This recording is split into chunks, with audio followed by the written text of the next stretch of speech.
You're watching Middle East Matters here on France 24. I'm Hala Mohideen. Coming up in today's programme, hospitals in Yemen are struggling to deal with the surge in malnutrition cases.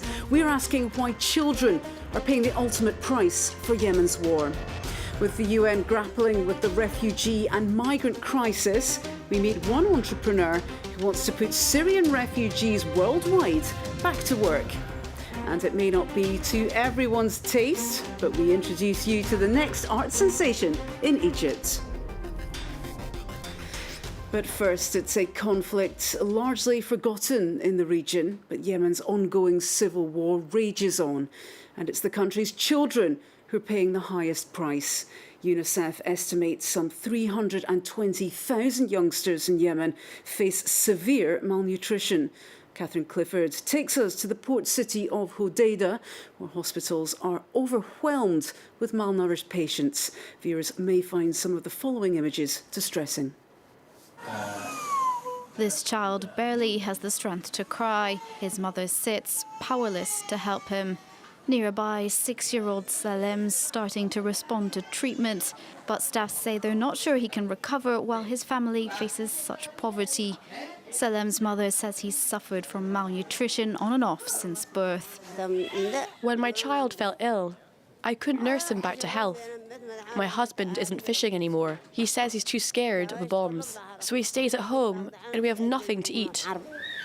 This Yemeni hospital is full, and there's not enough space to take in all the malnourished children brought here.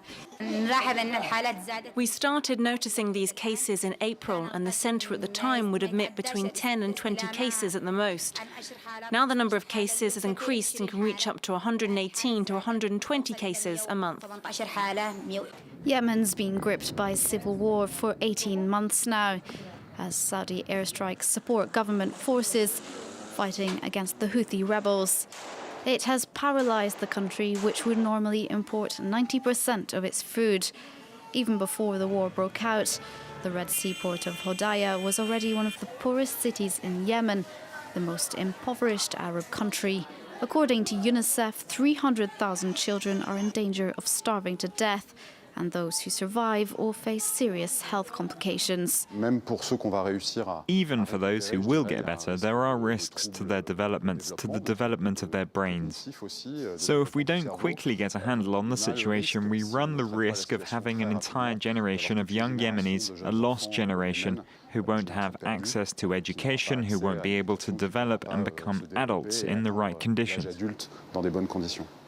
Yemen currently depends almost entirely on humanitarian aid to feed and care for its population of 28 million. Catherine Clifford with that report. Well, for more on the situation facing Yemen's children, I'm joined on set by Pauline Tchekouti from Action contre la faim, an NGO currently working to combat hunger and distribute aid in Yemen. Thank you so much for taking the time to speak with us here on France 24 today. First of all, why do you think children are bearing the brunt of this conflict? It's true that we've seen more than 300,000 children are affected by this crisis. This crisis is one of the worst crises in the world currently. They are specifically affected because they're children, because they have a higher need of energy intake as children. And with no access to food, with fuel shortage, with no access to market because the prices are too high, it's impossible for them to have their daily sufficient intake in terms of nutrition. So they are indeed suffering most from this crisis. Okay, the most vulnerable, the hit hardest there. Your charity is currently, your NGO rather, is currently working in Yemen. You have more than 100 staff members working there, but there are challenges when it comes to working in Yemen. Could you outline some of those for us? Yes, there are many challenges. The most difficult for us is access, in particular due to security, of course, but access for the NGO to the population, for the population to the aid that we're providing. This is a key reason why we have difficulty delivering aid. We have problem with security, dealing with the different parties to the conflict. We have administrative burden. We have different reasons that makes very difficult to operate in the country. Okay, so a very chaotic situation there. And of course, in the region, we hear a lot about Syria, we hear a lot about various other refugee crises, but very little about Yemen. It's almost like it's a forgotten war. It is a forgotten crisis. This is how we call it, definitely.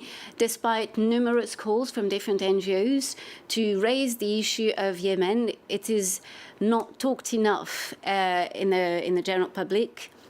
There are different reasons for that.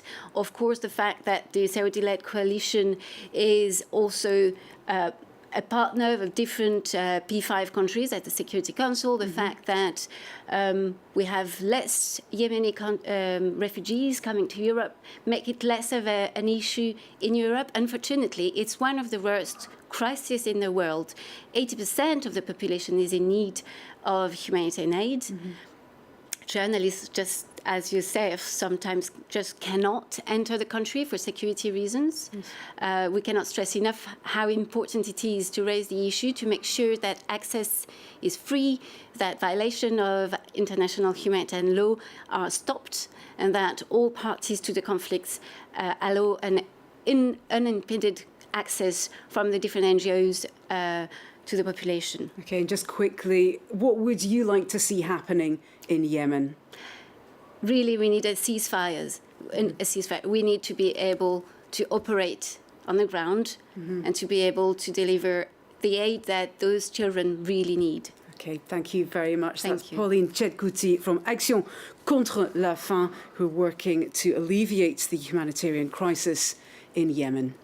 Now, the United Nations has held its first ever summit on migrants and refugees.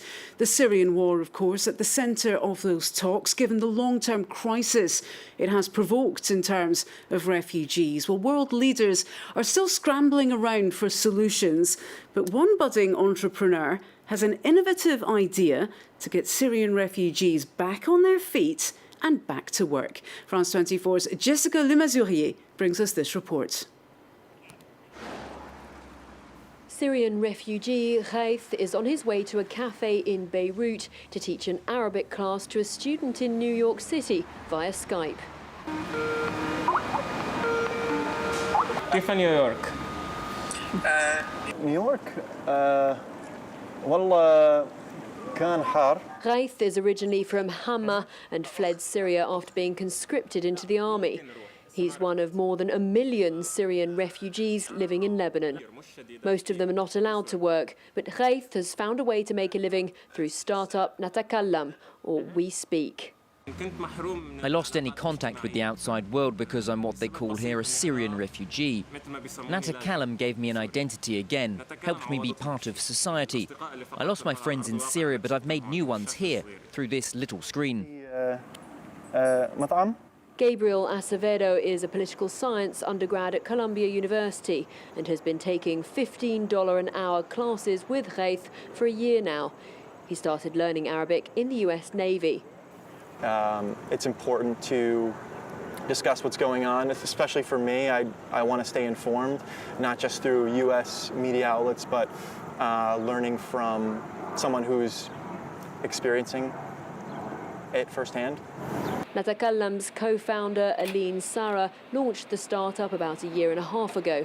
The refugee crisis was worsening and Aline was looking for affordable Arabic classes in New York City. She came up with a plan that would allow refugees to work despite restrictions in their host countries. They are working for Natakallam, which is registered in the US.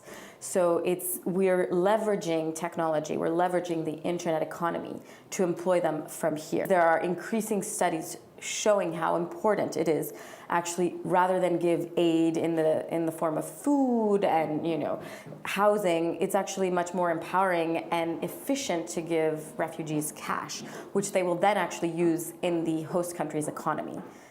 Okay. Natakallam now has more than 800 students, including 9-year-old Elsa, and almost 200 teachers. Its founders are hoping to partner with universities and encourage similar initiatives to empower refugees. And we'll finish up with some cultural offerings, specifically art that's good enough to eat. And eat it you can, given these artworks are made entirely with edible kitchen staples. Ayahani has become something of a sensation in Egypt, as Kathy Clifford explains. What do you get if you mix raw artistic talent with a range of condiments and snacks? A saucy masterpiece in tomato-soaked brushstrokes? Or perhaps scheming, sinister bread? From the plate to the palate, Ayahani has two passions in life, and she's found a way to bring them together. I like everything that has to do with brushes and paint. Everyone likes food. Drawing with food combined those two things for me, and I can now eat the masterpieces that I drew. Hani is 20 years old and studies at Mansoura University. She also finds time to teach classes, passing on her unique culinary techniques to others, and she hopes to one day have her own TV show. I have endless dreams when it comes to art and drawing. The list of ideas never ends.